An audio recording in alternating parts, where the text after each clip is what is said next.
Mes chers amis, bien bonjour. Fondées au Moyen-Âge pour la plupart d'entre elles, les universités forment des étudiants à des disciplines bien spécifiques, comme le droit ou la médecine par exemple, formant ainsi une certaine forme d'élite, notamment au niveau des savoirs dans la société médiévale, mais pas que. Dans cet épisode, je vous propose justement de découvrir le monde de l'université, particulièrement les universités françaises et les étudiants qui la composent à l'époque médiévale, et dont les étudiants et justement les établissements sont encore présents aujourd'hui. Certaines sont plus anciennes que d'autres, comme par exemple celle de Montpellier ou encore celle de Toulouse, et qui fournit encore les héritiers des savoirs médiévaux, notamment au niveau de la médecine, de la théologie. On va voir aussi ce qui caractérise également les universités au Moyen-Âge.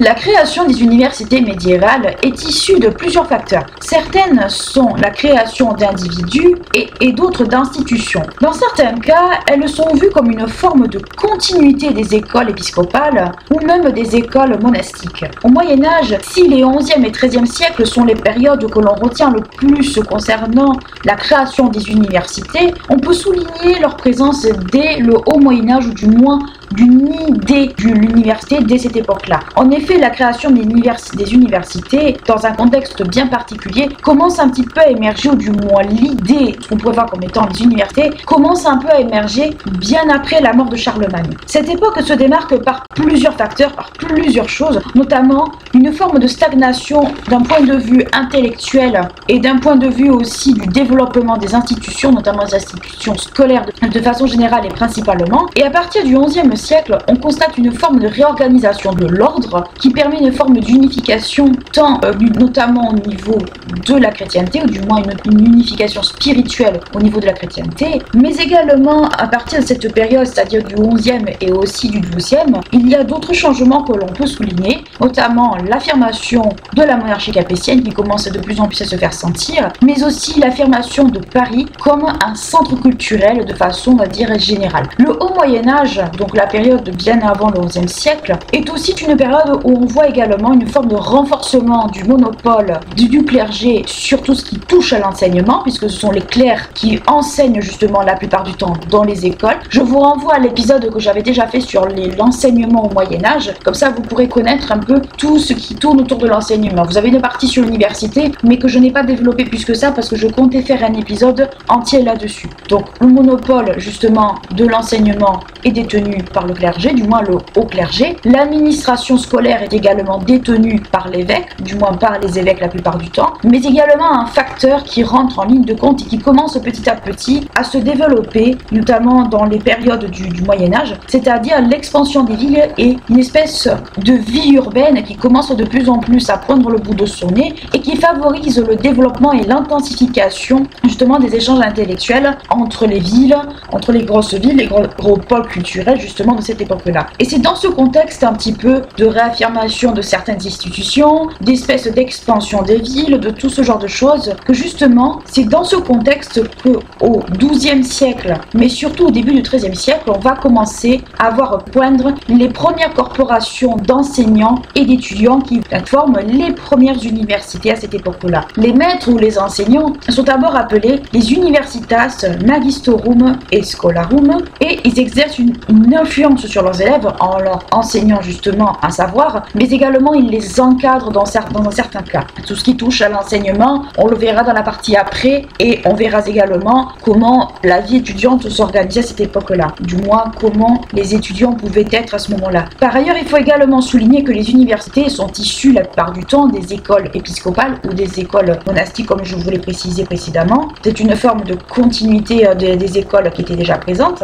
En effet, le grand nombre d'élèves et d'enseignants, ainsi que la rivalité, les oppositions qu'ils peuvent avoir soit avec les autorités civiles ou les autorités épiscopales, entraînent également une espèce de réorganisation des écoles, ou du moins de l'idée qu'on se fait de l'école en ce moment-là. Et la papauté, dans ce cadre-là, un peu d'espèce un peu de bazar un peu général au niveau de l'enseignement, va porter un intérêt bien particulier, surtout au niveau de la formation des clercs, puisque il va y avoir une espèce de débat entre est-ce qu'il faut enseigner les auteurs païens justement à ceux qui vont être formés pour être des clercs, ou justement est-ce qu'il faut se centrer porter sur l'enseignement de la Bible. Il va y avoir un peu tout un espèce de débat qu'il y a justement autour de cette question. Donc la papauté va s'intéresser d'une certaine manière aussi au contenu de l'enseignement dans la formation des clercs, et cette dernière va également encourager la formation des universités dans certains cas, notamment dans la lutte d'hérésie, comme on verra juste après. Le terme université vient du terme universitas, qui ne désigne non pas à ce moment-là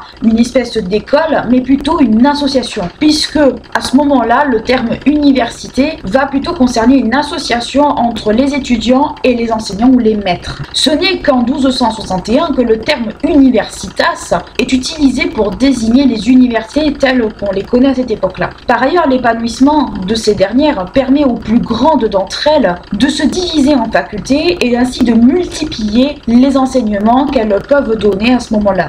C'est le cas par exemple pour Paris qu'on verra juste après. Toutefois, il faut tout de même distinguer les studia generalia et les universités qui sont un peu deux choses différentes. Les studia generalia ou studium generalis sont des écoles d'enseignement supérieur mais qui ne sont pas des universités. C'est un peu des institutions à part. Elles donnent des titres dans un centre d'enseignement bien particulier, dans la plupart des domaines, valables partout, mais ces titres sont accordés avec l'accord des pouvoirs civils et ou de la papauté. C'est ce qu'on va appeler les privilegium studii. Certaines écoles épiscopales ou municipales, donc quand même sous la houlette d'un clerc, donnent ces titres en mettant en avant un usage bien prolongé, du moins un usage qu'elles font depuis un certain moment de délivrer ces titres, et elles parviennent justement à maintenir cela, ou elles se le font reconnaître par le biais des autorités pontificales. Donc qu'est-ce qu'il faut comprendre avec les studia generalia, c'est que ce sont des institutions qui sont des institutions d'enseignement supérieur. Elles donnent des titres qui sont valables auprès des autorités civiles ou de la papauté ou autre chose, et ces dernières ont pu, du moins certaines d'entre elles, surtout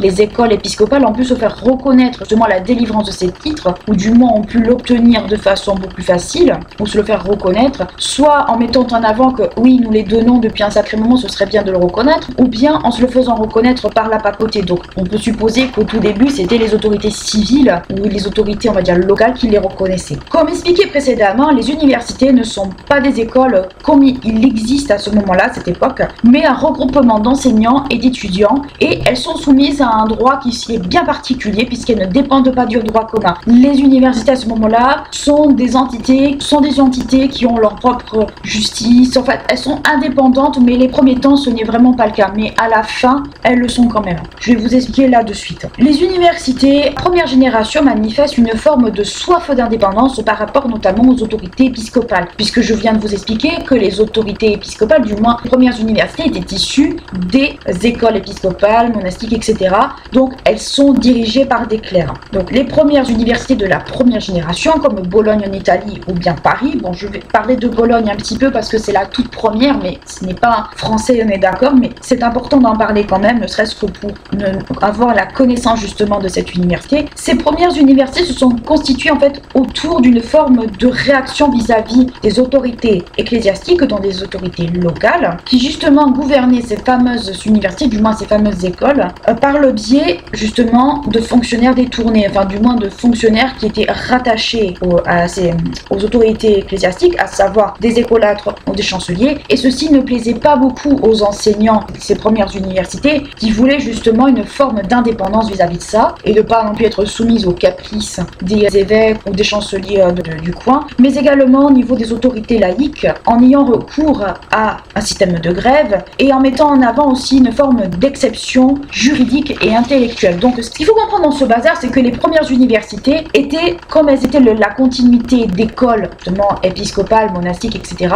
comme elles étaient la continuité des écoles, elles étaient dirigées comme ces écoles-là. Elles n'étaient pas considérées comme une entité à part entière, elles n'étaient pas considérées comme des institutions scolaires à part entière. Donc ce qui s'est passé, d'un côté on a dit on ne veut plus des écolâtres et des chanceliers pour nous gouverner, donc déjà les fonctionnaires rattachés aux pouvoirs ecclésiastiques, vous dégagez, et au pouvoir laïque on va avoir recours à des grèves. Donc on peut s'imaginer que les enseignants et surtout les étudiants faisaient des grèves régulières, et également on fait totalement comprendre que non, on ne veut pas non plus des autorités laïques, on veut être neutre entre guillemets, on veut pouvoir se gouverner nous-mêmes et justement on montre qu'on est une entité à part et qu'on ne veut pas être soumis ni à l'un ni à l'autre. Donc on peut dire que les premières universités étaient un peu dans une forme d'insoumission au niveau des autorités, qu'elles soient laïques ou ecclésiastiques, et qu'elles voulaient revendiquer une forme d'indépendance, mais surtout leur espèce un peu de particularité. Et comment cela va se passer par rapport à cette indépendance, puisqu'elles veulent justement une forme de reconnaissance de leur statut, une reconnaissance de cette indépendance? Cela va passer par l'obtention de statuts, et ces statuts, qui va leur donner ces statuts? Ça va être la papauté. Alors oui, on va me dire, ils veulent passer des autorités ecclésiastiques locales du coin à la papauté. La papauté va juste avoir un œil sur la formation des clercs, et puis après, voilà, la papauté va juste encourager la formation des universités, va juste avoir un œil sur la formation des clercs, mais la papauté va leur confier, va leur donner un statut bien particulier qui vont faire qu'elles vont s'affranchir justement de ces espèces d'autorités, à la fois des autorités laïques et ecclésiastiques, qu'elles vont avoir une espèce d'autonomie, une espèce de tranquillité. La papauté va juste leur accorder ça, elle va leur accorder une reconnaissance justement de ce caractère bien particulier. La papauté va juste faire ça. En 1231, la bulle Pares Scientorum accorde les privilèges et les statuts aux universités. Donc il y a une bulle qui est faite, donc une bulle c'est un texte de loi qui émane du pape. Cette bulle va permettre justement d'accorder des privilèges et un statut bien particulier aux universités. Donc l'indépendance des universités va passer par là, bien entendu. Donc on voit très bien que l'indépendance des universités justement va se faire à partir de ce moment-là, et on voit très bien que déjà les universités par rapport à leur, on va dire, à leurs collègues qui sont des écoles, montrent que ce n'est pas la même chose.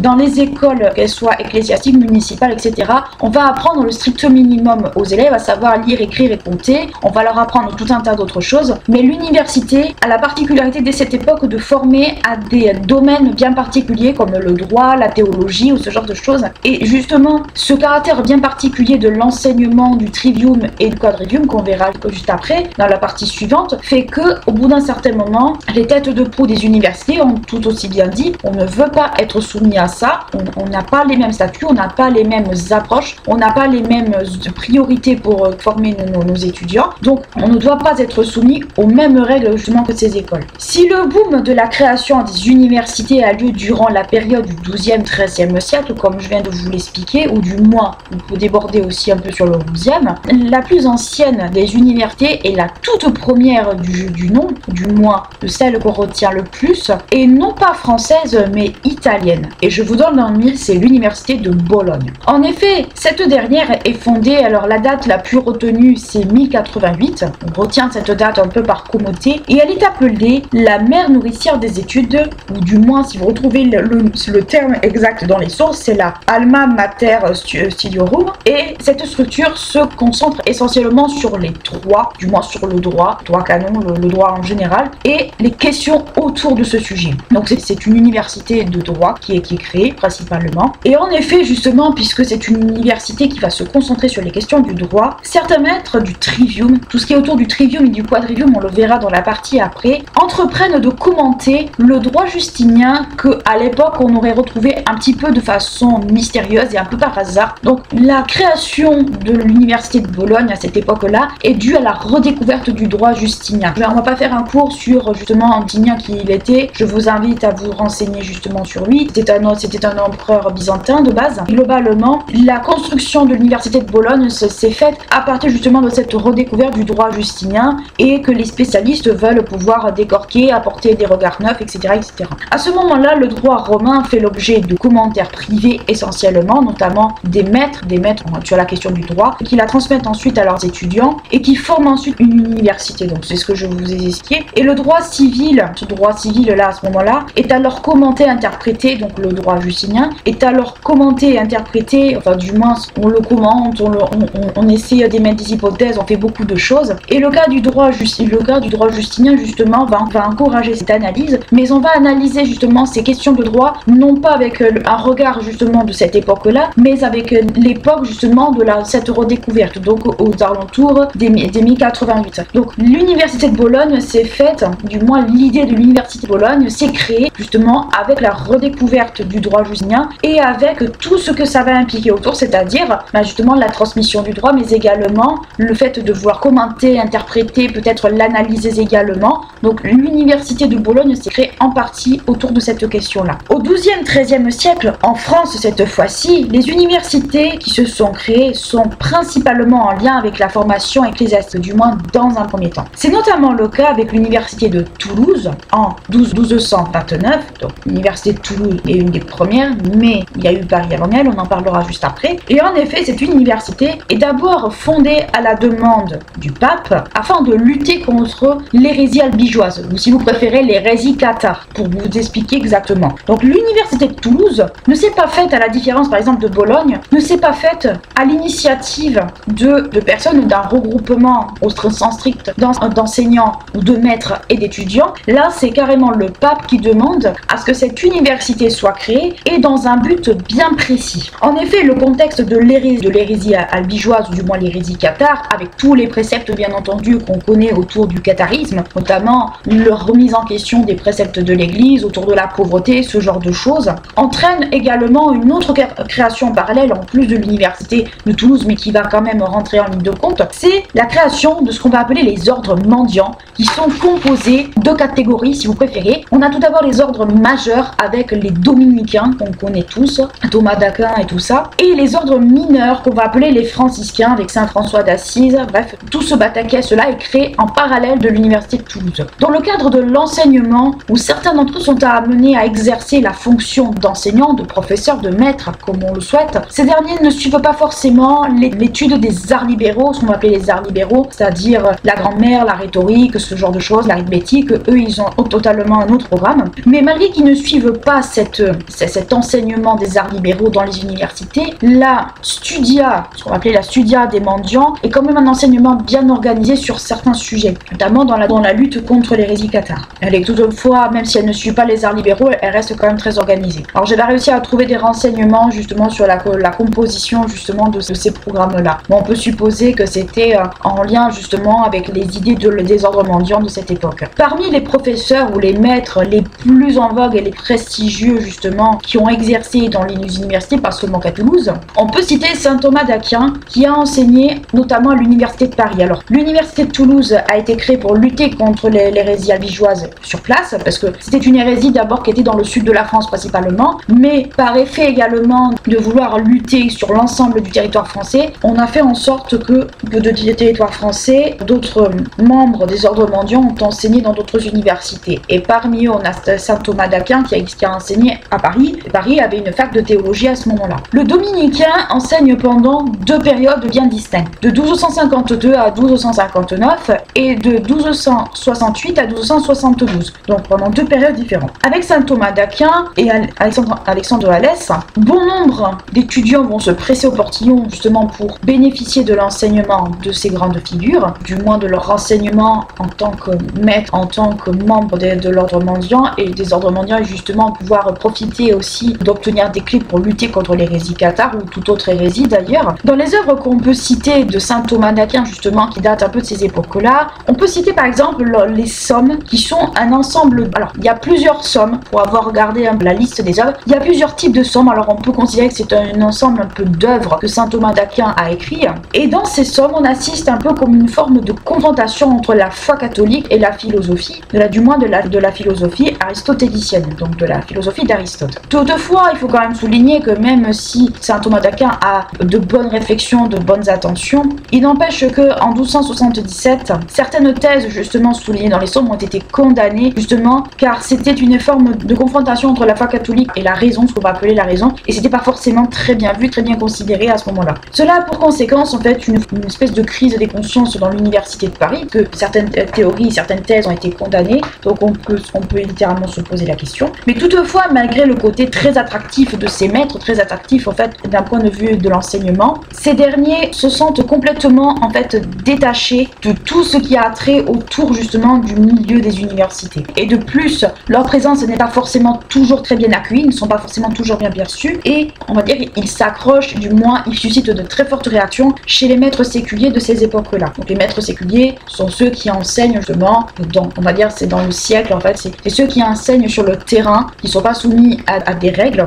Avec les conflits, comme je vous dis, que suscite la présence de ces membres des ordres mendiants, comme je vous l'ai expliqué, ils sont totalement étrangers aux problèmes des universités, ils sont totalement étrangers, ne serait-ce que même au monde universitaire, puisqu'on peut constater notamment un refus justement des grèves, donc des grèves en réaction aux autorités laïques, comme on avait vu précédemment, mais également ils refusent de se soumettre au statut des universités, ces statuts pourtant qui ont été accordés par le pape, ben, eux ne veulent pas s'y soumettre. Donc il y a une espèce de forme de déconnexion de la part de ces ordres vis-à-vis en fait du monde universitaire, de leur fonctionnement. Ok, ils sont là pour enseigner aux étudiants leurs préceptes justement venant de leur ordre, ils sont là pour justement transmettre un savoir, mais après ils se sentent pas du tout concernés par tout ce qui les entoure à ce niveau-là, et c'est ce qui fait que entre eux et les maîtres séculiers, il n'y a pas forcément, on va dire, une grande entente, ou enfin, du moins il n'y a pas forcément, c'est pas le grand amour si vous préférez. Malgré tout, le fait que les tensions qui peuvent susciter dans les universités, que ce soit à Paris ou même ailleurs, les ordres mendiants bénéficient quand même d'un sacré soutien, puisqu'ils bénéficient du soutien des rois et des papautés, dont ils ont été pour certains les maîtres, dont ils ont été les enseignants. Donc on voit que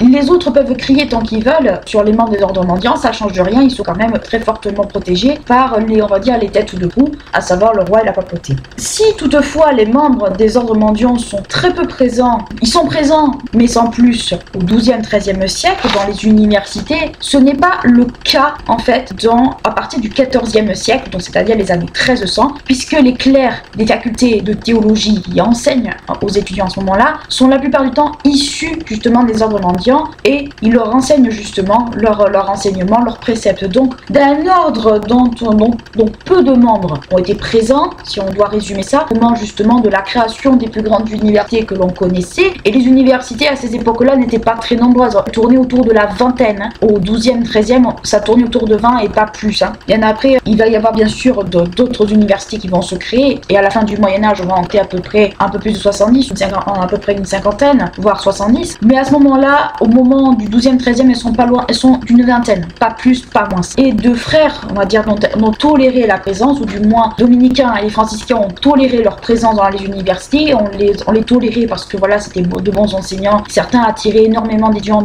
au sein des universités, mais voilà, c'était sans plus. Au XIVe siècle, les clercs qui enseignent justement dans les facultés de théologie sont issus des ordres mendiants. Dans les ordres mendiants, d'un ordre dont on se méfie un petit peu localement, ou du moins dont on se demande qu'est-ce qu'ils nous veulent, à partir du XIVe siècle, donc bien après l'hérésie cathare soit terminée, ces derniers vont continuer à être présents dans les universités, mais par le biais de leurs élèves, par le biais de leur enseignement, ce genre de choses. Donc on voit très bien que les ordres mendiants ont quand même eu une espèce d'influence justement dans les universités. Si on se penche sur le cas de l'université de Paris, puisqu'on est quand même en France, l'université de Paris est l'une des universités les plus prisées de son époque. Elle est issue d'une école épiscopale, et elle obtient d'abord dans un premier temps du roi Philippe Auguste en 1200 une charte, et en 1215 une bulle pontificale, une bulle papale, qui lui accorde des droits et des privilèges, ainsi qu'une espèce de forme de reconnaissance, du moins les droits de conférer des grades de bachelier, de licencié, de docteur à des étudiants. Donc la création de l'université de Paris, c'est surtout 1200, puisqu'elle va obtenir des droits, des privilèges, la possibilité d'accorder des diplômes, la possibilité de beaucoup de choses. Donc l'université de Paris commence à s'affirmer dès ce moment-là,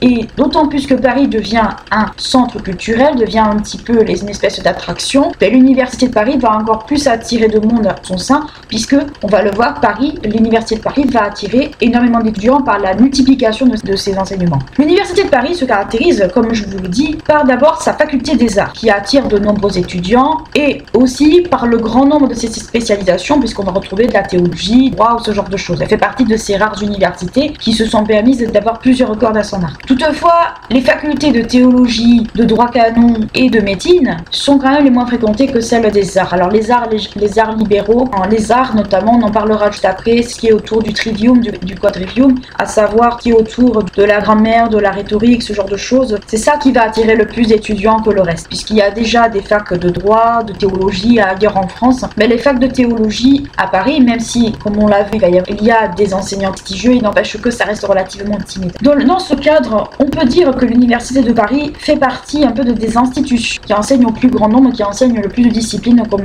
on peut en trouver ailleurs en France. Les étudiants sont alors répartis en facultés et en 4 nations. On a français, picarde, normande et anglais. Il y a des étrangers, des étudiants étrangers à Paris, ça n'a rien d'étonnant. Les facultés de médecine, de théologie et de droit, donc droit canon si vous préférez, sont dirigées par un doyen, donc il y a quelqu'un qui dirige à la tête de ces universités. À côté de Paris, donc parce que Paris a quand même un caractère assez particulier puisqu'elle cumule plusieurs casquettes, plusieurs types d'étudiants. Donc c'est une université qui a un statut assez particulier, nous l'avons vu, mais c'est une université qu'on pourrait presque qualifier d'originale puisqu'elle n'a pas qu'une seule corde à son arc. Et à côté de ces universités, certaines ne vont spécialiser que dans un seul domaine. Par exemple, en 1283, ça va être Montpellier qui va se spécialiser en médecine, Orléans, ça va être le droit, Toulouse, on l'a vu, ça va être la théologie. Donc Paris fait un peu cette espèce d'effet un peu, je veux dire, cosmopolite, attracte dans ce cadre-là. Et l'organisation, si on veut parler un peu d'organisation pour faire une transition avec la partie après, l'organisation de ces universités, pour certaines, se fait assez lentement, puisqu'il faut quand même du temps pour se constituer, alors que certaines vont ne pas durer très longtemps, comme c'est le cas par exemple à Angers, à Plaisance ou bien à Vercueil. Ça va être des universités qui vont pas forcément survivre. Donc ce qu'il faut comprendre un peu dans tout ce que je viens de vous expliquer, et qui a l'air très compliqué et très fouillé au préalable, c'est que l'idée d'université n'émerge pas de nulle part. C'est avant tout un regroupement d'enseignants, de maîtres, parce que vous retrouvez le mot maître la plupart du temps dans les sources vis-à-vis de ça, de maîtres et d'étudiants dans un domaine bien précis, ou dans le cas de Paris, dans plusieurs domaines. Ces derniers veulent une forme d'indépendance vis-à-vis, dans un premier temps, des autorités locales, alors ecclésiastiques ou laïques, peu importe, montrant que ce sont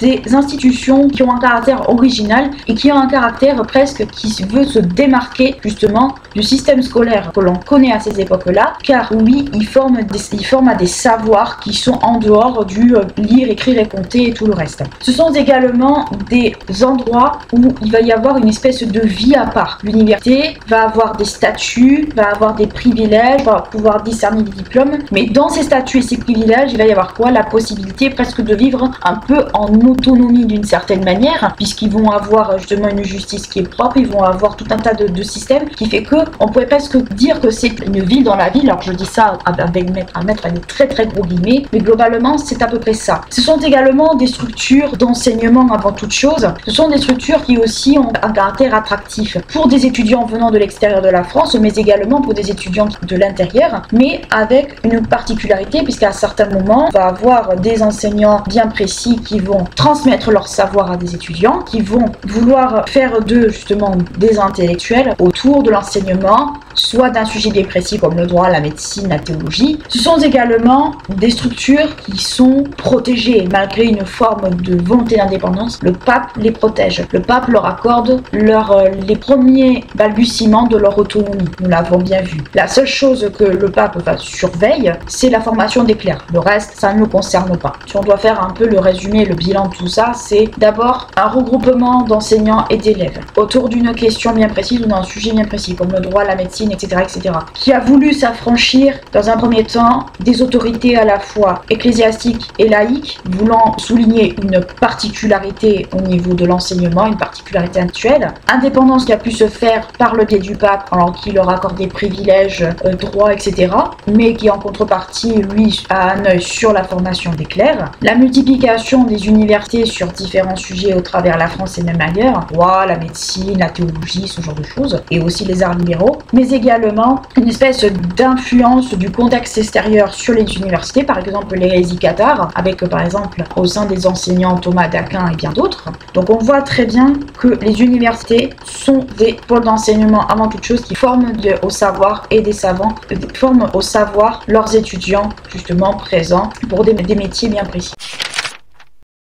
Comme expliqué plus haut, un bon nombre d'universités se spécialisent dans une seule des disciplines, comme à Toulouse ou à Montpellier, tandis que d'autres ont choisi d'être pluridisciplinaires, comme l'Université de Paris. En effet, l'Université de Paris attire de nombreux étudiants, notamment la faculté des arts, à contrario à des facultés de théologie, les facultés de droit canon ou de médecine qui sont moins attractives pour les étudiants. Les facultés de droit, de médecine et de théologie sont dirigées par un doyen, alors que la faculté des arts est dirigée par un recteur qui régit la vie étudiante. Par ailleurs, les étudiants et les maîtres ou les professeurs sont répartis en 4 nations, française, picarde, normande et anglaise. Par ailleurs, les universités bénéficient également d'une grande autonomie. Cela leur permet de défendre leurs droits, notamment les étudiants, face aux autorités religieuses et temporelles. L'organisation de l'année scolaire, ou du moins de l'année universitaire, se divise en 2 semestres. Pour le premier semestre, cela va de la Saint-Rémy, c'est-à-dire du 1er octobre, jusqu'au Carême, et le second semestre de la Pâque,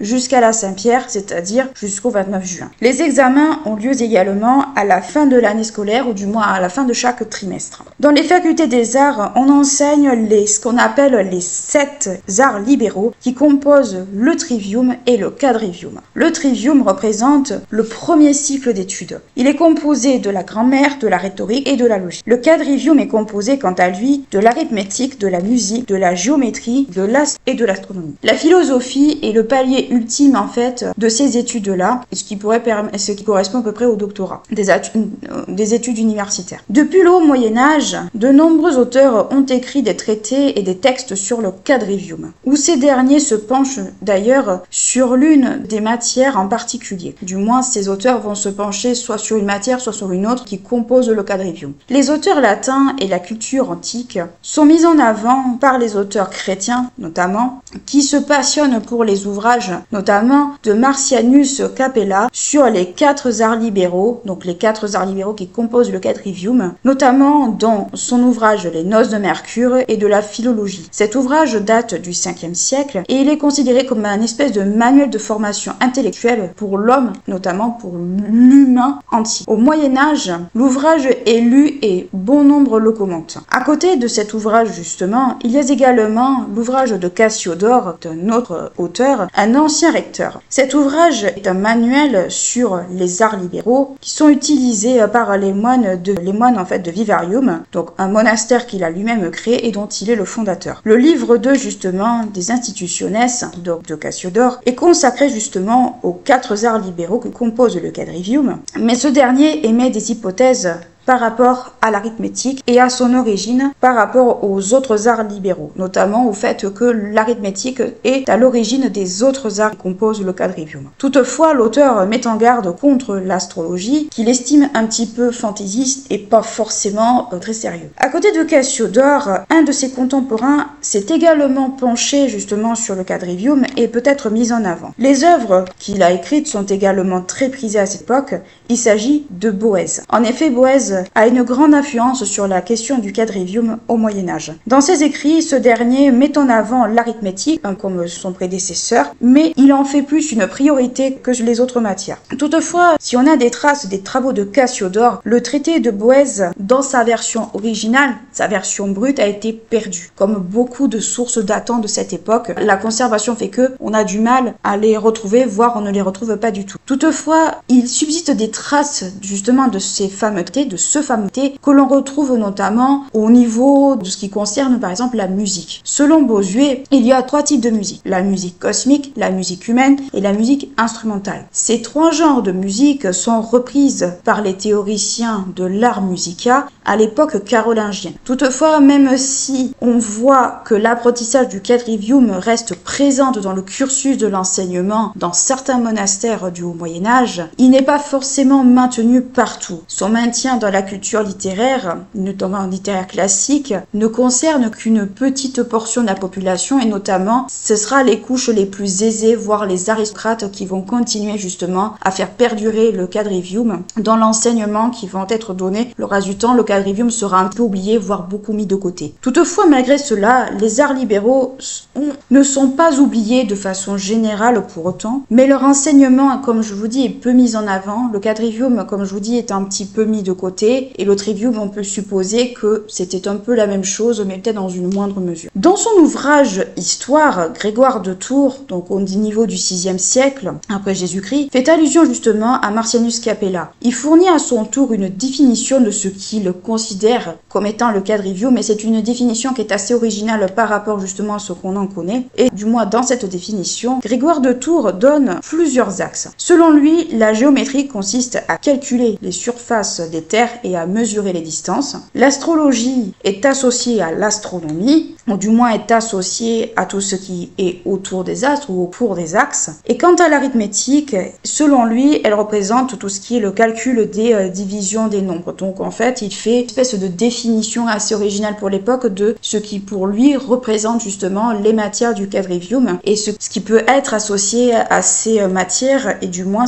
leur enseignement, on va dire, de façon très nette et très concise. Par ailleurs, Grégoire de Tours rédige son traité de Cursus Stellarum, donc la course des étoiles, qui justement est une étude de ce que l'auteur considère comme étant les merveilles du monde et la place des étoiles, mais également aussi sa position contre l'astrologie. L'astrologie a un petit peu mauvaise presse chez certains auteurs par rapport à l'astronomie qui considère beaucoup plus sérieuse. L'astrologie déjà à ce moment-là a un peu mauvaise presse et est considérée un peu comme une pseudo-science pour l'époque, quelque chose dont il faut se méfier. Mais il faut savoir que l'enseignement antique justement par rapport au quadrivium, au trivium, même si les auteurs chrétiens l'utilisaient beaucoup, même si les auteurs chrétiens se sont pris de passion pour ça, il y a toujours eu une méfiance vis-à-vis de la culture antique parce qu'on considérait que c'était une culture païenne et une culture en fait qui était pas forcément très bonne dans l'enseignement de tout ce qui était autour des lectures, autour on va dire de l'enseignement de façon générale. À l'époque carolingienne, l'étude du quadrivium prend un nouveau tournant. Ce nouveau tournant intervient dans un contexte de refonte de l'école entrepris par Charlemagne. Alors je tiens à souligner que les écoles existaient déjà bien avant l'époque de Charlemagne, c'est juste qu'elles étaient différentes de ce qu'on connaît aujourd'hui, mais Charlemagne n'a pas inventé l'école comme chantait la chanson, je précise, c'est juste en fait que Charlemagne a entrepris ce qu'on appelle un peu la renaissance carolingienne, ou du moins il en est un des principaux piliers, ses successeurs vont suivre, mais sachez que Charlemagne n'a pas inventé l'école, il a juste en fait fait, comme je vous l'explique, comme je viens de le dire, une refonte de l'école, il va tout simplement essayer de rénover le système scolaire justement présent à son époque. En effet, durant ce qu'on appelle la première renaissance carolingienne, l'empereur Charlemagne souhaite entreprendre des changements dans l'enseignement ecclésiastique, donc des écoles ecclésiastiques, mais également un rétablissement des écoles avec un programme relativement minime, c'est-à-dire lire, écrire et compter, mais aussi chanter. On apprenait beaucoup à chanter pour tout ce qui était autour de la mémorisation, de la lecture, ce genre de choses. Par ailleurs, l'entrée en vigueur de la scriptoria, c'est-à-dire ce qu'on peut appeler communément la nouvelle écriture, la caroline, contribue également beaucoup à ce renouveau intellectuel, puisque la caroline, du moins l'écriture caroline qu'on connaît, a été mise en place à partir de cette époque-là. Mais cette renaissance carolingienne se caractérise aussi beaucoup par ce qu'on appelle la restauration des études au service de la Bible, donc tout ce que les jeunes écoliers vont apprendre à lire, écrire, écouter, ça va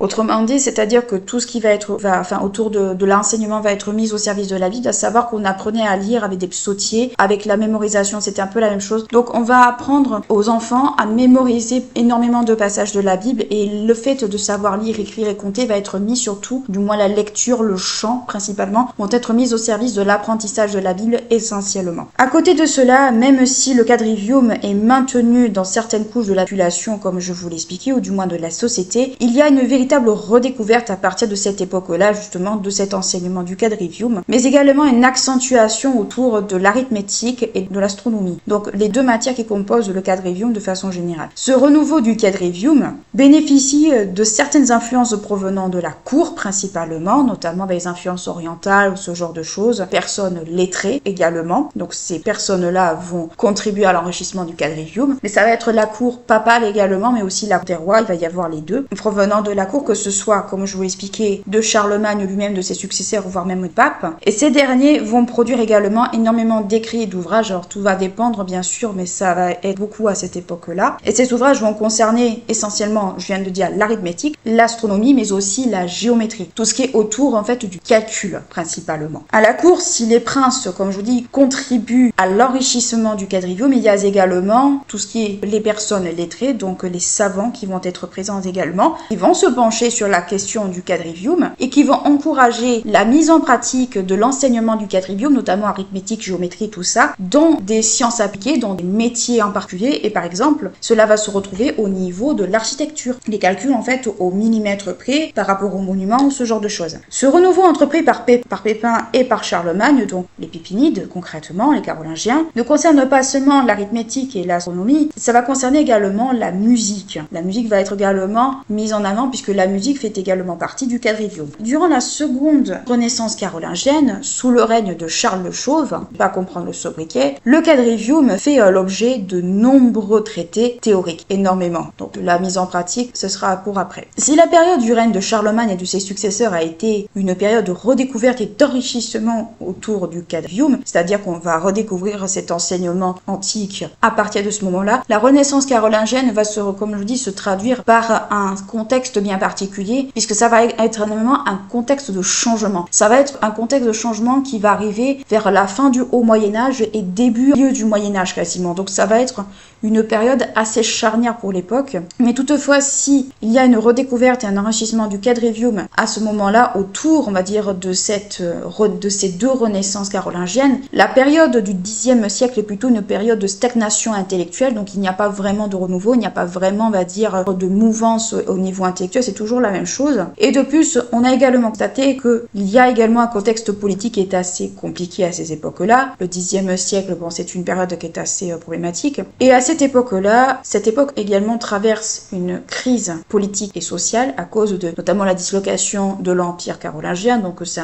comme je dis, contexte politique compliqué, mais aussi des invasions qui viennent un peu de partout. Donc en fait, ce qui se passe, c'est que l'esprit est ailleurs. C'est-à-dire concrètement que si jusque-là on a pu mettre en avant, on a pu contribuer à enrichir tout ce qui était autour de la culture, de l'enseignement, ce genre de choses, le Xe siècle, ça va être plutôt un siècle de crise, au sens où les esprits sont ailleurs, il y a des invasions de partout, il y a l'Empire carolingien part un peu en morceaux. Donc en fait, les esprits sont ailleurs clairement et l'heure n'est pas en fait à se pencher sur le quadrivium ou sur autre chose. Et avec justement ce contexte un peu de politique assez difficile, il faut quand même souligner que le système féodal commence à se mettre en place petit à petit avec tout le système de seigneurie, de vassalité qu'on a déjà vu précédemment. Donc il faut bien comprendre que le Xe siècle, c'est un siècle qui n'est pas propice en fait au développement intellectuel, c'est un siècle de stagnation où ce qui a été déjà fait au préalable, on s'en contente et les esprits, comme je vous l'ai dit, sont ailleurs. Dans la deuxième moitié du Xe siècle, on assiste à ce qu'on va appeler la troisième renaissance carolingienne, qui va pas non plus être brillante. Et cette période se caractérise par une réforme monastique et une restauration de l'Empire. Donc une période, comme je vous dis, d'incertitude, mais où les esprits ne sont pas forcément, on va dire,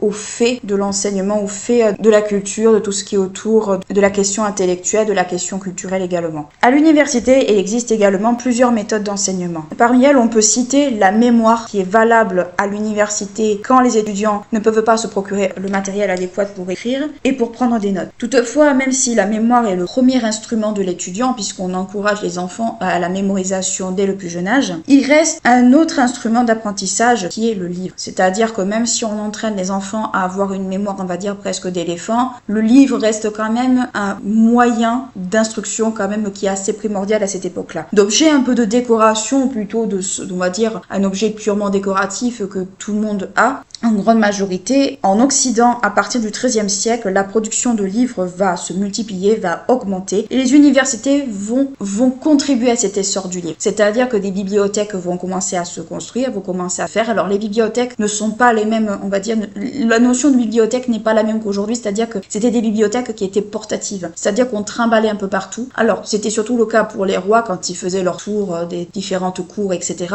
Mais dans la mesure, c'était pas vraiment les bibliothèques comme on peut l'entendre aujourd'hui. Il y en avait, mais c'était pas la majorité. Les ouvrages sont alors devenus des objets courants d'apprentissage que l'on peut manipuler, que l'on peut produire avec des coûts relativement minimes, parce que tous les monastères, c'était principalement les monastères qui avaient des ateliers de copie, c'était principalement eux qui les avaient, mais forcément les coûts n'étaient pas les mêmes selon si le monastère avait les moyens d'avoir un grand centre de copistes avec enluminure et compagnie, ou si c'était juste le petit monastère du coin et qui avait des revenus suffisants, enfin du moins substantiels pour vivre. Cette multiplication des ouvrages enrichit les bibliothèques et les grandes universités. Par exemple, en 1257, la Sorbonne, fondée par Robert de Sorbon, regroupe environ plus d'1 millier de volumes, donc plus d'1 millier d'ouvrages aussi préférés, référencés du moins de ce que le référencement du catalogue a pu fournir. Les catalogues, en fait, ce sont un peu comme des registres où on consigne en fait les volumes qui composent la bibliothèque, du moins présents dans la bibliothèque, et justement le catalogue de cette époque a pu fournir aux historiens à peu près quels ouvrages étaient présents et quels ne l'étaient pas, et leur nombre. Les ouvrages consultables sont enchaînés au pupitre et aux tables, et ils ne sont consultables que sur place. Les élèves, enfin du moins les étudiants, ne peuvent pas les bouger ou les emporter. Ils sont obligés, on va dire, de les consulter sur place. Toutefois, si un étudiant veut emprunter un de ces ouvrages, cela peut se faire sous certaines conditions et pas partout, et donc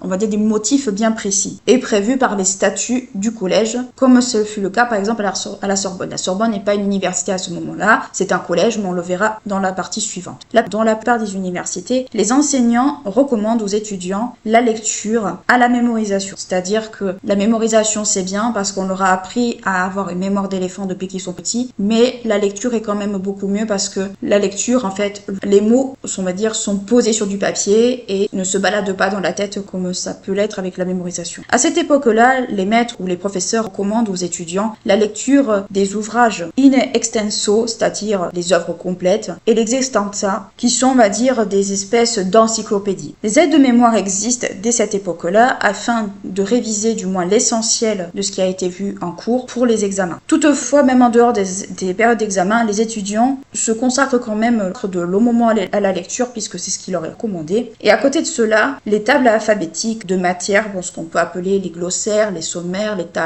tout ce que vous voulez, sont également mises en avant et servent de méthode de mémorisation. Donc même si on encourage à la lecture, la mémorisation reste quand même le meilleur moyen pour apprendre pour les étudiants. La méthode de l'ordre alphabétique n'est pas une chose nouvelle. En effet, entre le 8e et le 9e siècle, la méthode de l'ordre alphabétique est appliquée aux glossaires. A, B, C, etc., étaient déjà présents dans des glossaires, dans des listes de ce genre. Le classement des matières est ce que l'on retrouve le plus à cette époque, sans pour autant faciliter la recherche. C'est-à-dire que le glossaire, les sommaires, etc., du Moyen-Âge n'ont rien à voir avec ce qu'on connaît aujourd'hui. C'est-à-dire qu'on peut s'imaginer que c'était complètement fourre-tout et que pour chercher une information, il fallait soit parcourir tout le livre pour pouvoir le trouver, soit il fallait se débrouiller autrement. À la fin du XIIIe siècle, la liste des exemples, qui sont comme des espèces de petits récits d'anecdotes conçus un peu comme des leçons morales, du moins des leçons religieuses la plupart du temps, et permettant, on va dire, de communiquer certains messages, notamment des messages de l'Église, sont classés de façon alphabétique. Donc le système alphabétique, à partir de ces époques-là, commence à se mettre petit à petit en place, ou du moins est déjà présent, mais il est de plus en plus présent dans les universités, dans le but de faciliter les recherches, dans le but de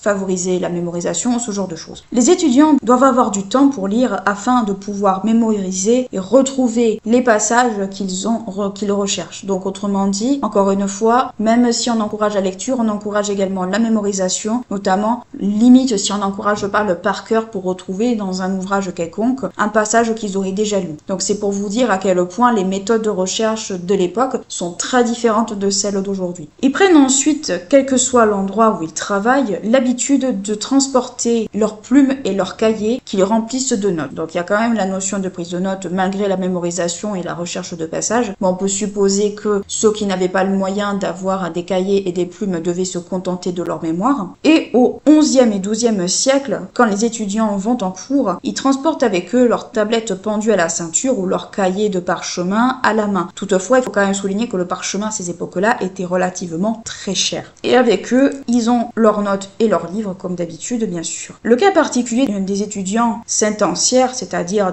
des étudiants qui se murent en fait dans leurs opinions, dans leur thèse, si on peut dire ça ainsi. Le cas de ces étudiants-là est assez particulier puisque ces derniers vont avoir leurs propres cours, ils produisent leurs propres œuvres, leurs propres livres et ils n'utilisent nullement les cours des uns ou des autres et ils n'utilisent pas non plus les cahiers de leurs camarades. Donc ce sont des étudiants qui sont un petit peu à part et qui sont un peu dans leur monde, si on peut dire ça comme ça. Par ailleurs, les enseignants pouvaient également copier des livres pendant les cours ou les faire copier par leurs étudiants, tout dépendait. Mais les grandes universités possédaient leurs propres copistes ou du moins leurs propres ateliers de copistes à Sarmontais et les livres qu'ils recopiaient étaient d'abord sur des cahiers, ce qu'on appelait des pantia, et ils recopiaient à partir d'un modèle qu'on appelait les exemplaires, on vient d'en parler. Mais toutefois, il faut quand même souligner que le parchemin restait très cher, donc on se débrouillait comme on pouvait. Par rapport aux cours, ces derniers se divisent en plusieurs temps. En premier lieu, on a la conférence ou la collatio en premier temps, puis l'explication de texte, la lectio, et ensuite la question, ou du moins une question posée, une problématique si vous préférez, pour finir par la disputatio. La disputatio, alors ce qu'on va traduire par dispute, mais il ne faut pas comprendre le mot dispute comme on l'entend aujourd'hui, c'est en fait un espèce de débat. C'est un débat, c'est une discussion un peu animée, plus qu'autre chose. Et puis après on va finir conclusio, qui est une conclusion, mais faite par le professeur, on en parlera. On constate aussi une généralisation de certains vieux procédés, notamment applicables à la Bible. Donc on va poser une question par rapport justement à un passage de la Bible et on va essayer de débattre, d'argumenter. Voilà comment ça va un peu se passer. Il s'agit d'abord en premier lieu de la questione,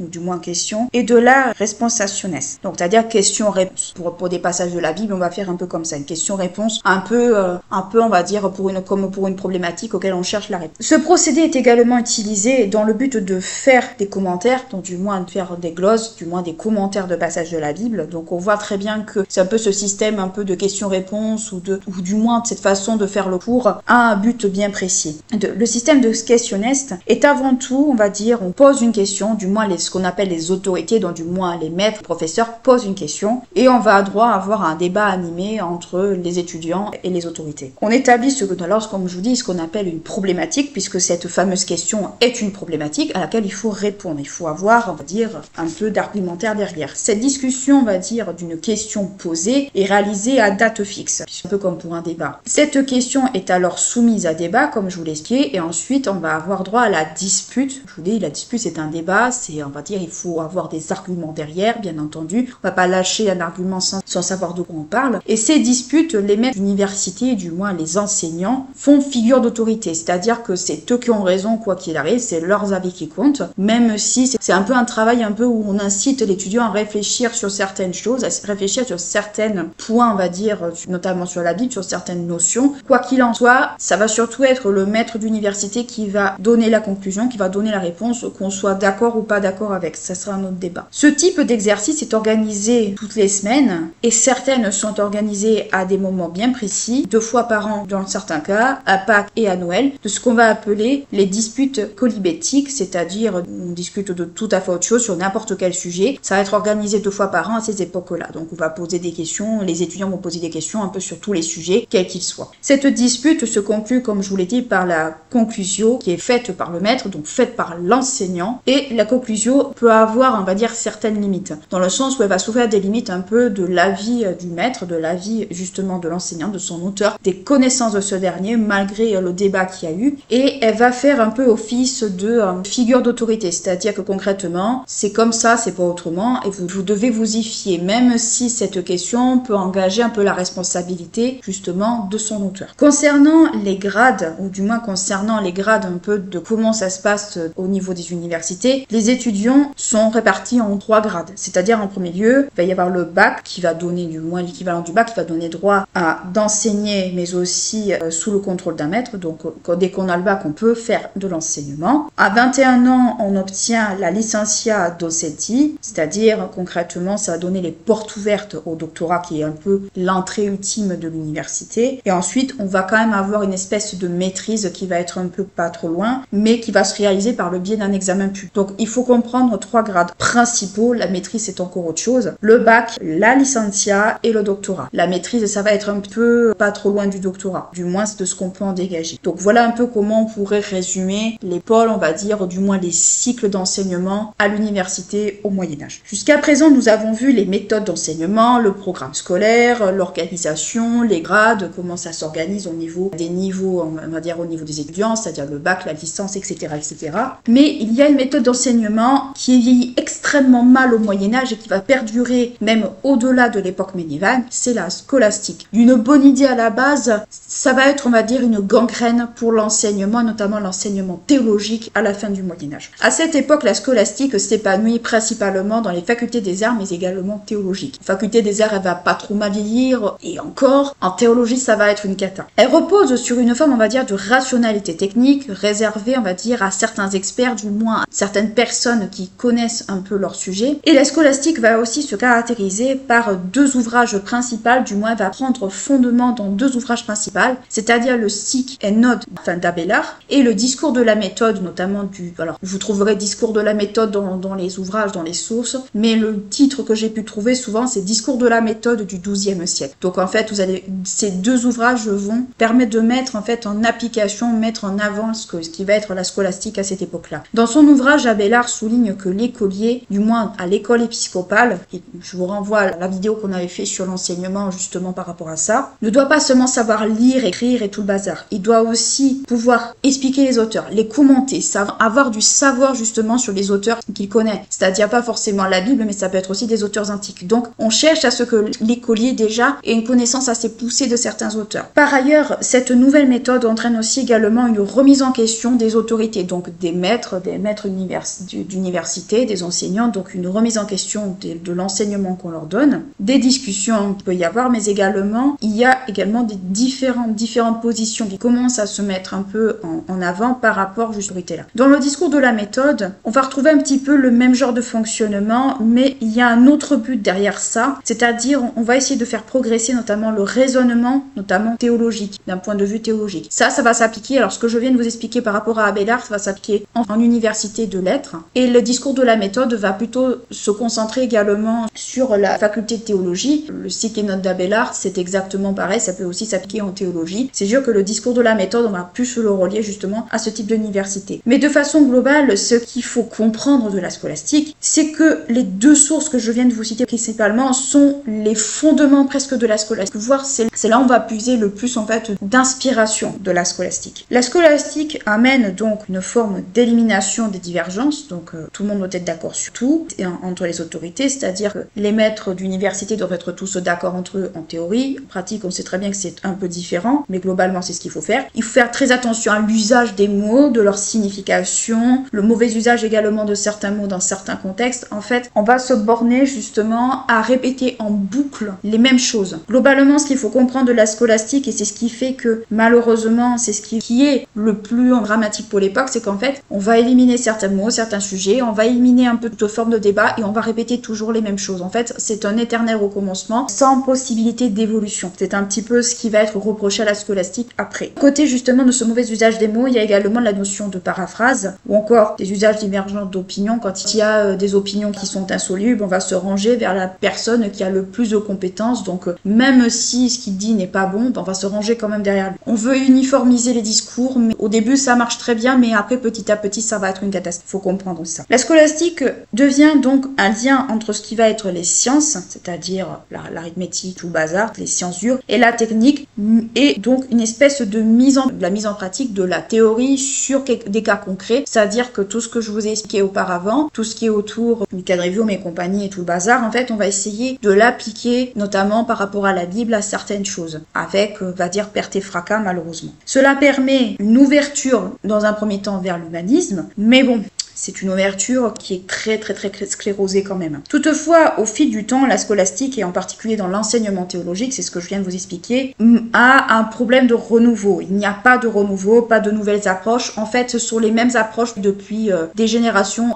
On fait apprendre en fait les mêmes approches, sans possibilité d'évolution, sans possibilité même de remise en question. Donc en fait, la scolastique à la fin du Moyen-Âge, ça va être un boulet pour l'enseignement théologique plus qu'autre chose. Ce sont toujours les mêmes textes qu'on voit, ce sont toujours les mêmes arguments, les mêmes commentaires. En fait, il n'y a pas d'évolution puisqu'on a décrété que c'était comme ça, pas autrement. Du XIIIe siècle à peu près jusqu'au XIVe, XVe, on va estimer que ça doit rester comme ça et pas autrement. Donc en fait, l'enseignement théologique à la fin du Moyen-Âge souffre en fait de carence, si on peut dire ça comme ça, de carence intellectuelle, de carence en fait de recherche, de remise en question, de ce genre de choses. Donc ce qu'il faut comprendre de la scolastique, c'est que d'une idée qui est pas forcément bête en soi, c'est-à-dire une forme de mise en pratique de notions qui viennent d'ailleurs, en fait, de d'autres matières, de d'autres enseignements, à un cas donné, comme par exemple pour la Bible, par exemple, de cette idée qui de base n'est pas idiote, au fur et à mesure du temps, ça va être quelque chose qui va être problématique. Donc, en fait, la scolastique de base a une bonne intention, a de bonnes idées, mais malheureusement, l'utilisation, on va dire, quasi figée de la scolastique en théologie fait que, malheureusement, en fait, ça sera contre-productif à la fin. Cela a pour conséquence, au niveau de la scolastique en théologie, que cet enseignement est ce qu'on va appeler sclérosé, c'est-à-dire qu'il souffre d'énormes carences, d'énormes retards. Cela se poursuit, comme je vous dis, après la fin du Moyen-Âge, puisque la scolastique va s'arrêter,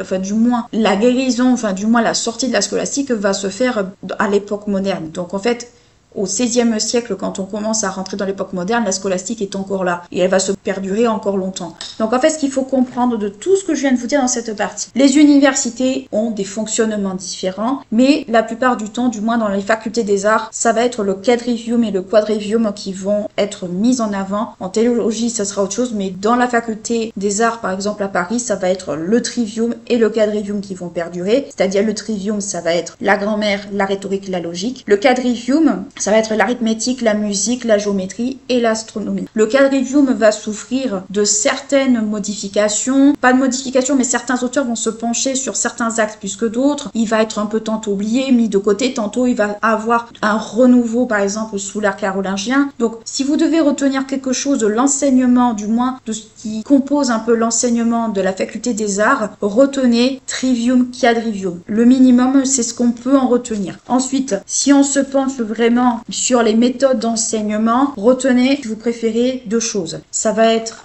en premier lieu, une explication de texte. La collatio, c'est une espèce de conférence, tout simplement. C'est-à-dire que vous êtes en rond dans une salle et vous écoutez. Ça va être conférence, ça va être explication de texte avec la lectio, ça va être ensuite, on va poser une question, une problématique, dans ce qu'on va appeler la questiones.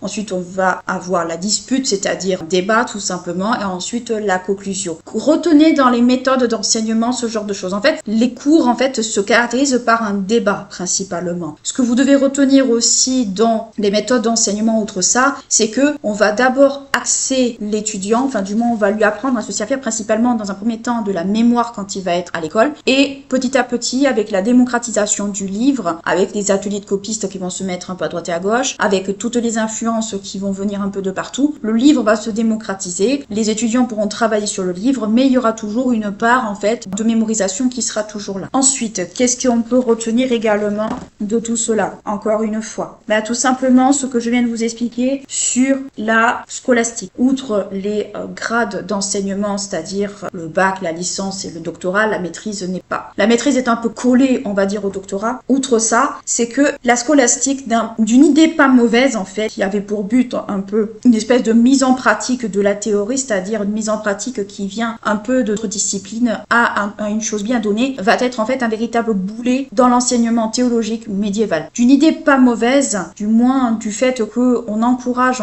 les écoliers à ne pas savoir que lire et écrire, on leur apprend aussi à réfléchir, on leur apprend également certaines choses. On va petit à petit réduire le débat, on va petit à petit réduire la possibilité de débattre sur certaines questions, la possibilité, on va dire, d'émettre des avis. Petit à petit, c'est un petit peu ça qu'il faut en comprendre, et c'est ce qui fait que malheureusement, l'enseignement théologique à la fin du Moyen-Âge va être ce qu'on va dire, que les historiens considèrent comme sclérosé par la scolastique, c'est-à-dire qu'on va répéter toujours les mêmes choses, c'est-à-dire une forme de répétition, il n'y a pas de renouveau, il n'y a pas de retravail de recherche, il n'y a rien permettre d'instaurer de nouvelles idées, de nouvelles approches, et c'est ce qui fait que la scolastique va être un boulet au pied de l'enseignement théologique. Elle va s'appliquer à d'autres arts qui vont plus ou moins s'en sortir, mais l'enseignement théologique au Moyen-Âge est gangréné. La scolastique, pour eux, est une gangrène qu'ils auront du mal, à se libérer par la suite. Donc c'est ça qu'il faut comprendre un peu. Concrètement, ce qu'il faut retenir de l'enseignement, on va dire, à l'université, c'est que c'est un enseignement, dans un premier temps aussi, qui est basé sur, alors c'est le cas pour le quadrivium, mais pas que, qui va être basé aussi sur l'enseignement antique. C'est-à-dire que l'enseignement antique, c'est-à-dire que tout ce qui est auteur antique, etc.,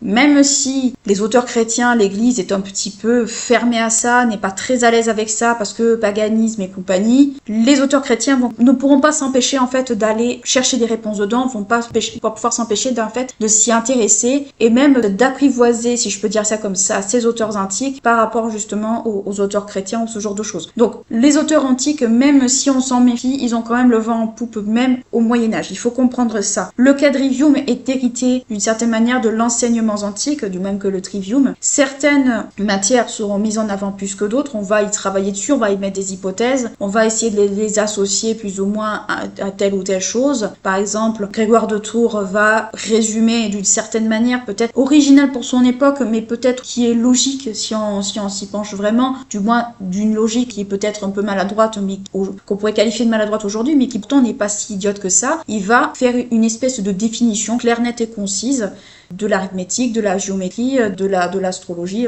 astrologie, astronomie, des fois c'est un petit peu flou, un peu la frontière entre les deux. Donc il y a de ça. Il y a également le fait qu'on accentue beaucoup sur la mémoire au début, puis qu'après la lecture va quand même rentrer en ligne de compte. Il faut savoir que les écoliers apprennent sur des psautiers, apprennent les spomes principalement pour lire, pour écrire. Le chant fait également partie de la mémorisation. Donc il y a tout un pan de l'apprentissage qui a été vu à l'école et qui se poursuit d'une certaine manière à l'université dans une moindre mesure. C'est ça un peu peu qu'il faut retenir dans tout ce que je vous ai expliqué. D'un côté, les arts libéraux, surtout en faculté des arts, c'est-à-dire trivium, quadrivium, au moins ça. Retenir du fait que la lecture et la mémorisation restent les méthodes d'apprentissage majeures essentiellement à l'université, que le livre commence à arriver petit à petit sur les bibliothèques et que les catalogues, alors les catalogues ce sont des registres, pour vous expliquer un peu très clairement, ce sont des registres d'une certaine manière des livres présents dans une bibliothèque. Les catalogues fournissent énormément de renseignements à l'historien sur de quoi étaient composées les bibliothèques et combien de volumes étaient présents. Donc plus il y avait de volumes, plus c'était gros, et certainement qu'il y avait forcément plusieurs exemplaires d'un même livre, ça c'est fortement probable. Retenir aussi également la façon dont on enseignait dans les cours, c'est-à-dire la conférence,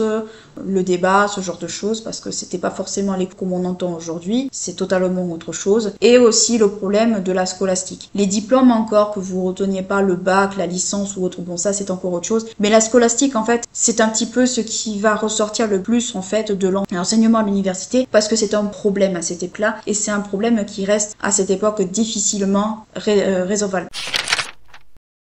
Le monde des universités ne peut se concevoir sans ses étudiants. En effet, le terme que l'on va trouver dans les sources pour désigner les étudiants est le terme d'écoliers. Leurs maîtres ainsi qu'eux-mêmes sont la plupart du temps censurés ou alors ordonnés. Ces derniers viennent également de toute catégorie sociale, qu'ils soient pauvres paysans ou même bourgeois. Il y a des paysans qui ont envoyé leurs enfants à l'université pour qu'ils aient une meilleure situation que la leur, ou encore vous retrouverez également des fils de nobles, bref, une mixité sociale assez large. L'âge moyen pour rentrer en général à l'université, et selon les sources que vous allez trouver, va se situer à peu près entre 13, 14 voire 20 ans, donc à peu près l'adolescence ou la préadolescence, mais pas tout à fait on va dire l'âge adulte, ou du moins l'âge de jeunes adultes. Les étudiants qui ne veulent pas rentrer en faculté de théologie peuvent s'orienter vers la faculté des arts, donc tout ce qui est autour des arts libéraux comme on a vu précédemment dans la partie précédente, et faire d'autres études. Le fait que les études ne durent longtemps, contrairement à aujourd'hui, ne choque pas vraiment la mentalité médiévale. Ce qui choque la mentalité médiévale par rapport justement aux étudiants, c'est le côté oisif qu'on va reprocher justement à cette catégorie de la population, c'est-à-dire les étudiants sont un peu dans la catégorie sociale ou du moins dans la partie de la société qu'on va qualifier un peu des populations marginales, du fait que, alors marginal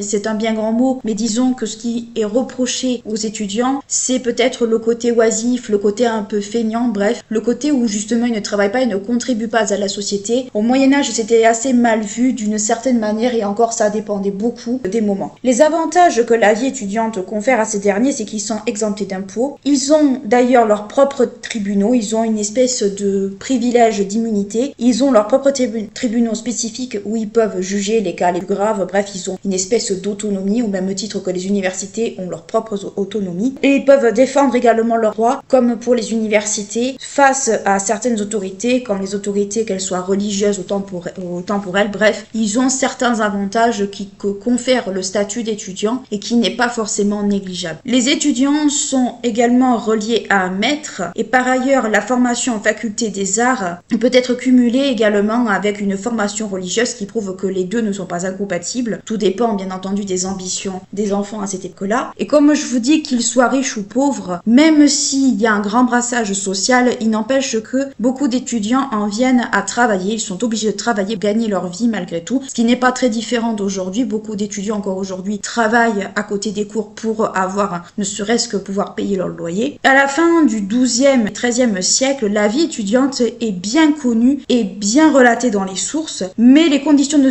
vie de ces derniers sont également connues de cette époque-là, c'est-à-dire que même s'il y a des étudiants qui sont de familles assez aisées, que les familles peuvent les entretenir, il n'empêche que certains n'ont pas ce privilège et du coup peuvent être amenés à travailler, voire qui peuvent être pour certains cas dans une misère assez conséquente. En effet, le grand nombre d'étudiants oblige également, en plus de tout ce que je viens de vous dire, oblige les gestionnaires des universités à chercher des solutions pour les loger. Là, le problème de logement des étudiants ne date pas d'aujourd'hui, il était déjà là au Moyen-Âge. Il faut loger tout le monde et notamment les étudiants pauvres et les étudiants étrangers, puisque puisque certaines universités accueillent des étudiants venant de d'autres pays, comme par exemple des Anglais ou bien ailleurs, donc il faut loger tout ce petit monde. Et les étudiants, les pauvres, du moins ceux qui peuvent bénéficier d'une bourse, il faut bien les loger quelque part, donc on va mettre en place certaines choses qu'on va voir juste après, et qui vont permettre à tout ce petit monde en fait d'étudier dans de bonnes conditions. Toutefois, si je viens de vous dire qu'il y a une catégorie d'étudiants qui peuvent étudier la théologie et d'autres qui peuvent étudier autre chose, il faut bien comprendre que si jusqu'à présent on a l'impression que l'université est en partie destinée aux clercs, même si c'est pas totalement vrai, comme je vous l'expliquais, tous les étudiants n'ont pas envie de suivre des études ecclésiastiques. Certains vont également suivre un parcours de théologie, on va recevoir quelques rudiments de théologie, mais ils vont vivre totalement différemment. En effet, dans les universités, comme je vous le dis, on constate un ratio, ou du moins on constate la présence de laïcs, au même titre que les clercs, et ces derniers reçoivent, on va dire, une instruction dans des domaines bien particuliers, comme la médecine, le droit civil ou le droit canon. Donc ce qui fait que par exemple l'université de Paris, qui concentre énormément de pôles d'enseignement, tous les étudiants qui sont justement dans ces facultés se côtoient plus ou moins. Il n'y a pas de différence entre ceux qui étudient la théologie et ceux qui étudient totalement autre chose. Mais comme je vous l'ai dit, parmi les étudiants, je peux constater surtout certains cas un peu particuliers au sein de ceux qui ont étudié la théologie. Tous ceux qui ont étudié la théologie, du moins ne sont pas destinés à une vie ecclésiastique. Certains vont mener une vie beaucoup plus simple, beaucoup plus, on va dire, en retrait justement de ces études. Donc ce que j'essaie de vous expliquer, c'est que il y a des étudiants qui vont suivre une formation clericale, mais certains vont choisir de mener une vie tout autre que ce qui leur était destiné, à savoir que certains vont vouloir mener une vie de laïc, c'est-à-dire qu'ils vont se marier, qu'ils vont avoir un métier, qu'ils vont pratiquer un métier. Donc on sait pas trop en fait, pour certaines choses, on n'a pas forcément de vision sur certains trucs. Par rapport justement à ce grand nombre d'étudiants que l'on doit loger, il n'y a pas de différence entre ceux qui sont destinés à la formation cléricale ou les laïcs. Donc tout le monde vit ensemble, peu importe ce qu'on étudie. Le but en fait, justement, d'essayer de trouver des logements à ça, c'est de permettre d'offrir le gîte et le couvert aux étudiants, notamment les étudiants boursiers, ceux qui bénéficient d'une bourse. Et c'est à ce moment-là que l'on va créer ce qu'on appelle les collèges. Alors les collèges de nos jours et les collèges du Moyen-Âge sont très différents. Même si certains collèges vont évoluer, comme par exemple la Sorbonne à la base était un collège, on va le voir juste après, il n'empêche que le collège aujourd'hui, le collège du Moyen-Âge, ce n'est pas du tout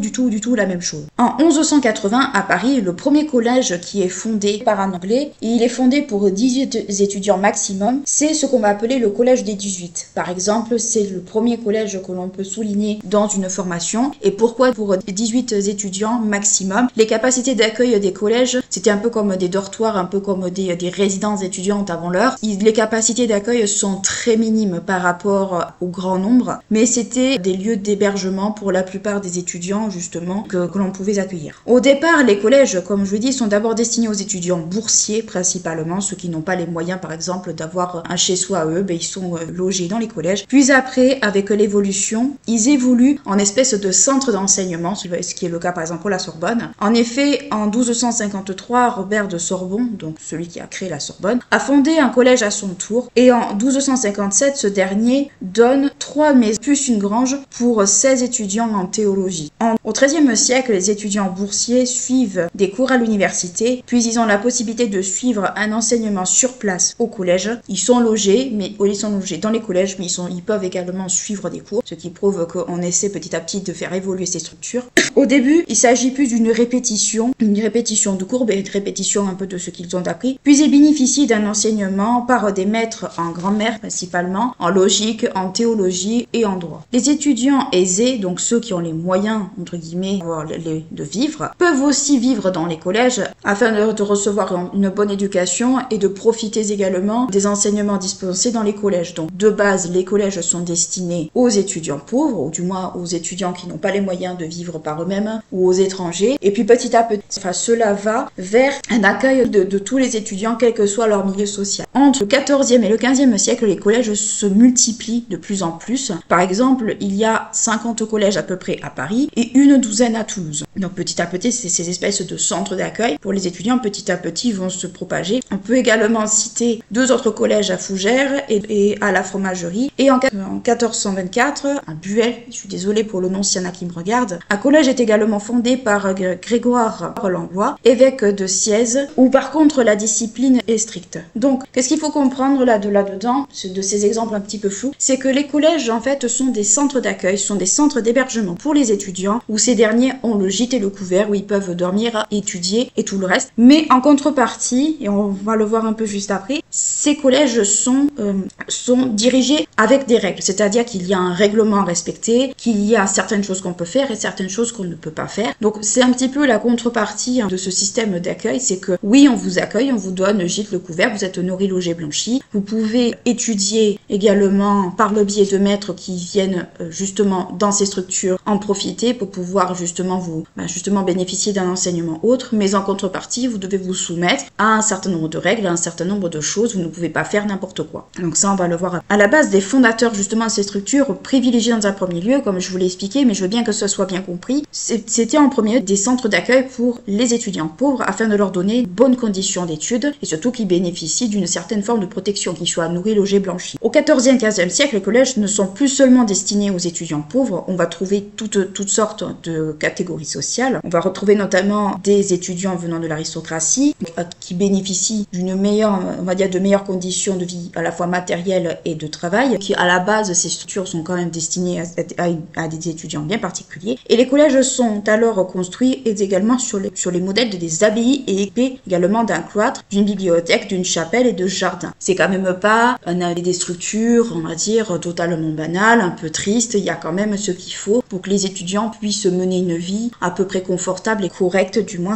pour pouvoir étudier, pour pouvoir prier s'ils le souhaitent et autres. Comme je vous l'ai expliqué précédemment, la vie dans ces collèges est régie par des statuts, par un certain nombre de règles. Et dans ces statuts, on peut retrouver notamment des règles concernant la discipline, une discipline stricte. Le fait par exemple de ne pas fréquenter les filles des tavernes, donc les serveuses si vous préférez, ou encore de ne pas pratiquer ce qu'on appelait les jeux d'argent, donc ça veut dire ce qu'on appelait également l'usure. Cette discipline est appliquée par les maîtres qui sont disponibles sur place, donc les maîtres qui sont justement là pour faire appliquer ce règlement à la lettre. Les étudiants ne sont pas en roue libre, ils sont encadrés dans ces structures. Et à côté de ces quelques règles de discipline, on peut retrouver également des règles de vie domestiques, donc des règles de vie qui sont beaucoup plus, on va dire, privées, si on peut dire ça comme ça. Cela peut concerner notamment le comportement, par exemple l'alcool, les bagarres. Il faut savoir que l'étudiant au Moyen-Âge a, comme je vous dis, un peu cette image un peu de personne oisive, qui boit, qui fait un peu n'importe quoi, enfin, que la société regarde un peu de travers de temps en temps, voilà, parce que bon, voilà, les étudiants aussi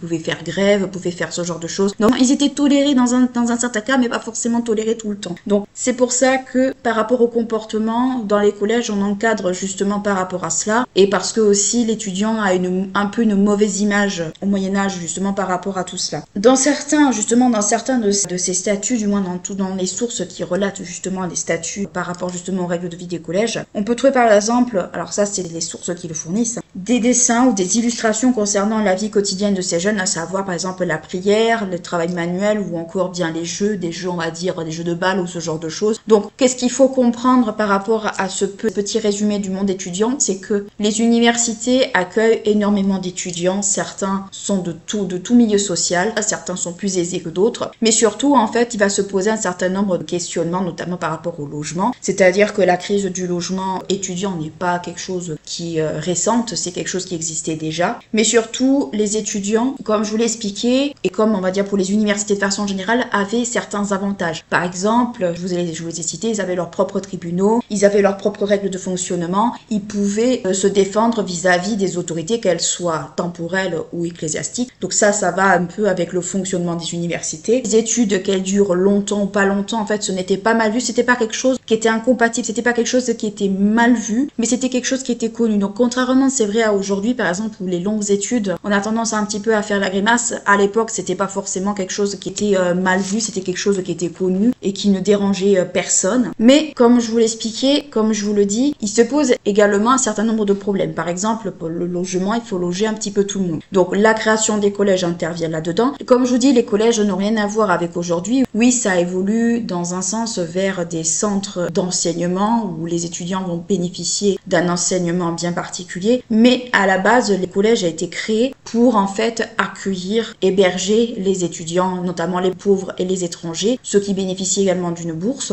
Donc les collèges, et gardez bien ça en tête pour ne pas non plus vous tout mélanger, les collèges sont à la base des centres d'accueil, du moins des résidences étudiantes si vous préférez, c'est un petit peu l'ancêtre des résidences étudiantes aujourd'hui, c'est-à-dire qu'elles ont été créées pour un petit nombre d'étudiants, pour qu'ils bénéficient justement du gîte couvert, être logés, nourris, blanchis, qu'ils puissent étudier dans de bonnes conditions, qu'ils puissent ne pas vivre dehors, si on peut dire ça comme ça. Mais en contrepartie justement de cet accueil, il y a un règlement qu'il faut suivre, il y a un règlement auquel aucun d'eux ne peut déroger et où il faut se conforter strictement justement aux règles qui sont énumérées dedans. Autre chose aussi qu'il faut savoir également des étudiants, c'est que comme je vous l'ai expliqué, l'étudiant au Moyen-Âge, du moins l'image de l'étudiant au Moyen-Âge, n'est pas forcément une image positive. C'est une image qui est un petit peu proche un peu des populations marginales, c'est-à-dire que l'étudiant, on va le tolérer jusqu'à un certain moment. C'est pour ça que dans les statuts des collèges ou même ailleurs, vous allez retrouver des articles par rapport au comportement, par rapport aux choses qu'il ne faut pas faire, parce que les étudiants ont la réputation au Moyen-Âge, ou du moins l'image qu'on en donne, d'être des oisifs, de boire beaucoup, de faire aussi beaucoup de manifestations, d'être en grève ou ce genre de choses. Donc l'étudiant est toléré à partir du moment où il se contente d'étudier, il se contente de faire du pas de vague, mais dès que ces derniers sont pas contents, ou dès qu'on les laisse un petit peu tout seuls, ils ont tendance à faire n'importe quoi. Les sources relatent par exemple des étudiants qui finissent par boire comme, je vais dire le mot, boire comme des trous et faire n'importe quoi, et ne pas être assidus à leurs études. C'est un peu cette image qui fait que l'étudiant au Moyen-Âge a un peu tendance à être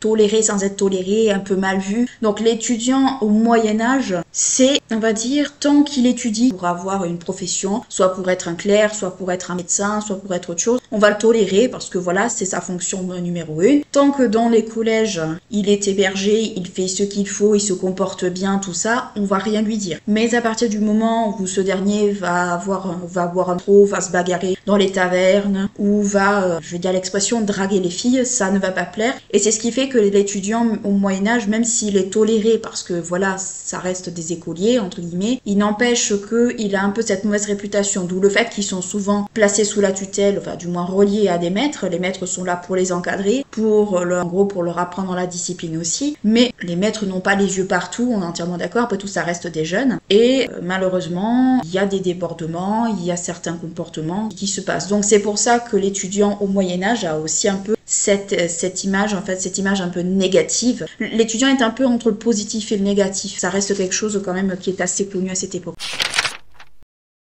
En conclusion, ce que nous pouvons dire, c'est que les universités, du moins le monde universitaire au Moyen-Âge, atteint son apogée vers la toute fin du XIIIe siècle. À partir du XIVe et vers même le XVe siècle, les universités ont un peu atteint un seuil maximum de leur création. En effet, les crises successives un peu de ces siècles-là, des deux derniers siècles du Moyen-Âge, entraînent un petit peu une stagnation justement de la création des universités, moins d'une petite cinquantaine à peu près vers les années 1300, elles atteignent à peu près un peu plus de 70 vers la fin. Donc on voit qu'il y a quand même eu des créations qui se sont créées entre temps, mais globalement le taux de création des universités en France et même ailleurs a atteint un petit peu son paroxysme à ces époques-là. Par ailleurs, toutes les luttes politiques et religieuses nuisent beaucoup aux universités pour tout un tas de raisons. Certaines vont s'engager dans les luttes religieuses vis-à-vis de certaines idées, vis-à-vis de certaines choses, aux côtés par moments de certains intellectuels, mais également on s'aperçoit qu'au niveau de l'enseignement également dans les universités, l'enseignement va changer là. L'enseignement théologique d'une part va énormément stagner, il n'y aura pas de renouveau. Toutefois, ce renouveau, s'il y en a un, va se situer plus dans tout ce qui est de l'étude du droit canon que des sciences religieuses. Donc on voit très bien qu'il y a quand même une volonté plus de s'intéresser à un domaine qu'à un autre, mais globalement l'enseignement au niveau religieux, au niveau théologique a du mal un peu à évoluer, notamment le fait que la scolastique, justement, qui était, je vous l'ai expliqué précédemment, la méthode d'apprentissage de cette époque-là, petit à petit, ça va gangréner énormément, justement, l'apprentissage, justement, dans les universités, et c'est ce qui fait que on va voir au XVIe siècle une volonté, justement, d'enlever ce système de scolastique qui, justement, empêche le système d'apprentissage d'évoluer. Il faut aussi également souligner que les grosses universités, comme par exemple Paris ou bien d'autres, n'attirent plus vraiment les étudiants, préférant d'autres universités universités comme Oxford ou ailleurs, en fait des universités en dehors justement de France. Et il faut également souligner un autre fait qui est tout nouveau à peu près à ces siècles-là, c'est que si on a vu que les universités, notamment au XIIIe siècle, étaient le fait de création, du moins d'un encouragement de la papauté, au XIVe siècle, c'est-à-dire vers les années 1300, c'est les princes qui vont s'y mettre aussi, qui vont créer leurs propres universités, qui vont recruter localement des étudiants qui voudront y aller. Et dans ces universités, on va former tout simplement les bureaucrates qui vont être au service de la royauté, faisant ainsi que les universités déjà présentes au XIIIe vont avoir de la concurrence d'une certaine façon avec un nouveau mode d'université. Par ailleurs, les universités vont également perdre énormément en autonomie, que ce soit au niveau judiciaire ou ailleurs. Des privilèges qui leur avaient été accordés vont être petit à petit perdus. On peut voir par exemple que le cardinal d'Estouville, sous la demande du roi Charles VII à cette époque-là, va faire en sorte que les universités perdent leurs privilèges judiciaires, leurs privilèges d'autonomie, faisant que ces dernières vont se retrouver sous la houlette justement du pouvoir et elles vont former justement des agents qui vont travailler pour le pouvoir, ou du moins qui vont faire, ou du moins on va voir que le pouvoir va avoir le monopole, va mettre la main sur ces entités d'enseignement, et du coup ces dernières perdent un peu cette espèce d'autonomie, cette espèce de caractère un peu particulier justement qui caractérisait l'université au XIIIe siècle. Donc voilà ce qu'on peut dire très clairement des universités. Les universités ont vu plus ou moins leur apogée arriver au XIIIe siècle dans le sud de la France, notamment à Toulouse. C'est par le biais du fait que le catharisme, du moins de ce qu'on va appeler le catharisme, qui est en train un petit peu de s'étendre un peu partout. À Toulouse, ça va être le fait de vouloir combattre l'hérésie cathare, vaudois, etc. Ailleurs, ça va être pour justement créer des pôles d'enseignement spécialisés dans un domaine. À Montpellier, ça a été par exemple, à Montpellier, c'est la médecine, à Orléans, c'est le droit, etc. Et on a vu également que certaines universités vont regrouper tout un tas d'autres spécialités, pas forcément une spécialité en particulier.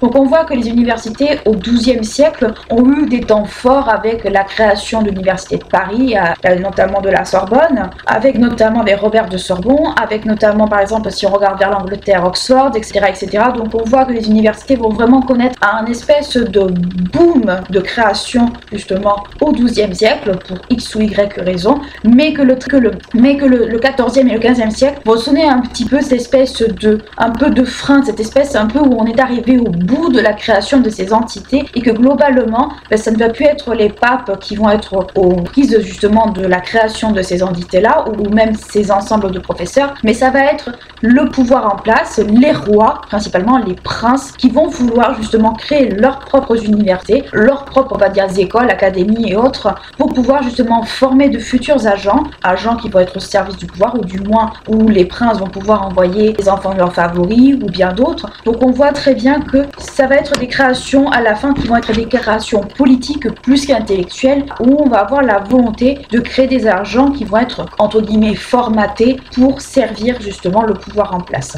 Est-ce qu'on peut dire vraiment que les universités actuelles sont les héritières d'une certaine manière des universités du Moyen-Âge? La réponse, dans une certaine mesure, peut être oui, puisque les universités aujourd'hui ont pour vocation de former justement au savoir des étudiants qui le souhaitent, bien entendu, des étudiants qui ont envie justement d'apprendre les rouages de certaines matières, de certains savoirs, bien entendu. Il y a toujours cette volonté de transmission des savoirs, de transmettre un esprit critique aux étudiants justement qui fréquentent les universités, une espèce un peu de vision qui est un peu au-delà de ce qu'ils voient. Donc on voit très bien que les universités actuelles, les héritières de l'université moyenâgeuse, du moins du système universitaire du Moyen-Âge, avec bien entendu quelques différences, avec aussi d'autres choses qui font que, bien entendu, ce n'est pas les mêmes vocations, ce n'est pas la même chose, mais globalement on voit très bien que le système universitaire est quand même extrêmement ancien. C'est une invention du Moyen-Âge, c'est une invention qui s'inscrit d'une volonté de former des esprits, de former des savants, et on voit très bien qu'aujourd'hui c'est toujours un peu le cas.